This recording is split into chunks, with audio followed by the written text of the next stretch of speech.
I'm happy to have a tester unit. It's being loaned to me temporarily so that I can play with the Samsung Galaxy S21 Ultra 5G. And that name is about as big as the actual device itself. It's big. It's large. But in my brief use, it's smooth, where I would expect it to now be smooth, having now grown accustomed to high refresh screens on Android devices. Anything 90 hertz or higher, I'm happy with. I'm much happier with 120 over 90. And yes, I can absolutely see the difference between 90 frames per second and 120 frames per second. Absolutely. 120 and 144, it's difficult for me to notice the differences between the two, but I can tell you what, 90 is fantastically better than 60. Dramatic differences in terms of fluidity and smoothness. So my choice would be, as many frames per second as I could possibly squeeze into my eyeballs. So from that perspective, the S21 Ultra has been impressive. My main concern about the device is not necessarily raw speed. I couldn't even tell you how much RAM my tester device has. I won't be holding on to it indefinitely, possibly for a month, but I feel I'd be able to make a decision on whether or not I would want to use this as a daily driver long before that time period had lapsed. So, yes, I'm curious about speed. I'm also curious about software. One of the things that I ran into in moving from the Pixel 4 XL, which, by the way, is still my go-to Android device for a pretty good reason. My primary use case is the camera. Not the lens, not the actual physical camera, but the output specifically, the photos, right? That's why I tend to ignore a lot of the specifications. Like, is it a better experience? Does it give me a photo that I would enjoy, that I appreciate, that suits me, that fits me, that I like? That's what it's all about. And that's the way it should be for everybody. So knowing that software could be an impediment to my enjoyment of a particular product, and knowing that Samsung adds their own layers of software on top of Android, I have not used a Samsung device in a number of years. I couldn't even tell you the last one that I tried. But I can tell you that I was not happy with the software. Now, after having used a OnePlus 8 Pro for a very brief time, 2 months or so, first I became very accustomed to the high refresh rate of the screen at 120 frames per second. It was fluid. And I also figured out basically how to de-OnePlus the OnePlus device. So it really did not smack me in the face. I was able to use it and not feel like I was using a OnePlus device. And I know OnePlus probably doesn't like to hear that, but they have no idea who I am. I had to borrow that phone from a friend, and now I'm sending it back. The problem I had with the OnePlus 8 Pro was the camera output, the photos.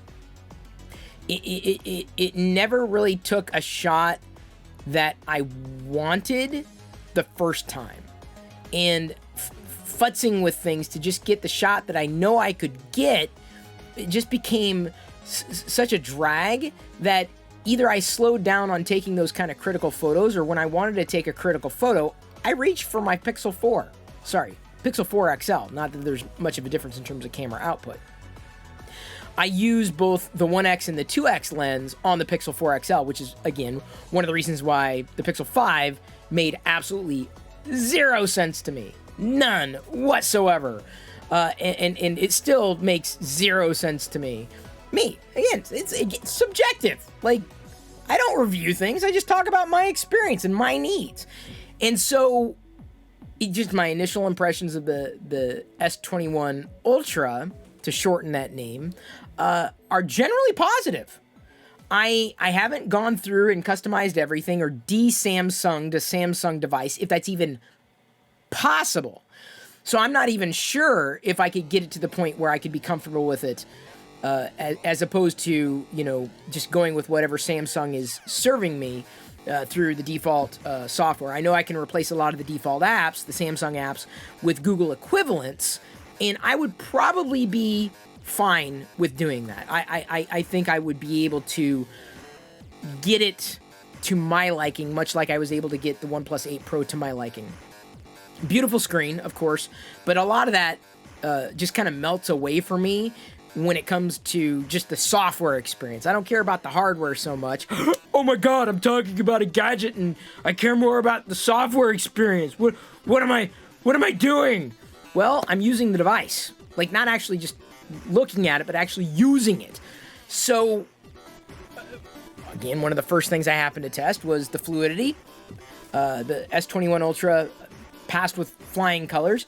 Hiccuped in spots, but, you know, I tend to be the type of person who notices those types of imperfections in software, and no device escapes that. As far as my eyes are concerned, nobody gets a pass, an A+, but it's certainly one of the snappier Android experiences that I've had. I don't feel like the interface or the overlay is necessarily taking away from that fluidity, so again, in very brief use, I've only really had a chance to play with it for a few hours now. I'm interested in what kind of photos it can take. And you notice how I framed that. Not, what kind of camera does it have? What kind of photos can it take? Like, just point and click, point and shoot. Like, give me a good shot. I'm going to pick it up, I'm going to press a button, and let's see what happens. And much like my experience with the OnePlus 8 Pro, initially, I'm like, I've got to figure out how to use this device differently. Like, you cannot use the device and treat it like it's an iPhone. You can't treat it like it's a Pixel. It's not.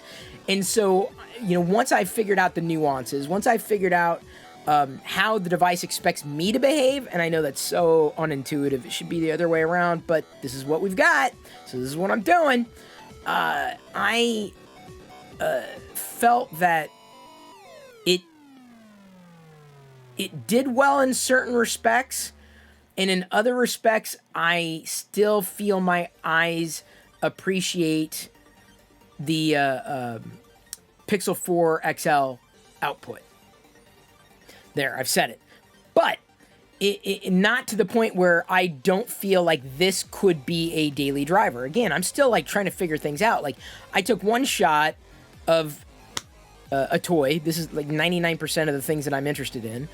And it had the same kind of effect where it's kind of like hazy on the edges and kind of like there's a film that someone inserted in between the camera lens and the object itself. There's a film, like a hazy, you're looking through this very like a thin kind of filter, and that just it distracted me because I like sharpness and I like clarity, and that's, again, me. This is what I see. This is what I enjoy.